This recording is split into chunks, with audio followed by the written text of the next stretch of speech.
What can you do when you're not playing good pickleball to play well again? Hey everybody, it's CJ Johnson. You have probably already noticed, number one, I'm not in Tahoe. Nope, not Tahoe behind me. Anybody know where I'm at? I'll tell you in a minute. And B, number two, I am not dressed to play pickleball. In fact, it's a pickleball free weekend business conference. And that is the number one thing that you can do to play better pickleball.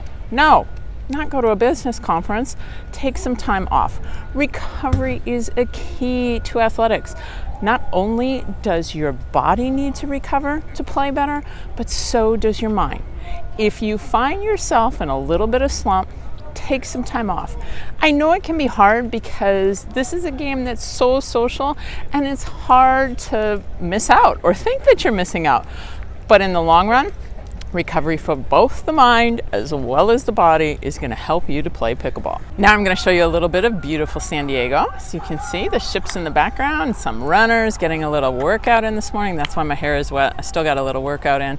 And that's Embarcadero, I think I said it wrong, Embarcadero Park. I'd love to know, do you take any time off pickleball? If you do, tell me how much. Put it down in the comments below. As usual, even though this is vacation, if you like this video, give it a little thumbs up and share it with your pickleball playing friends, because together we can train smart, live bold, and age well.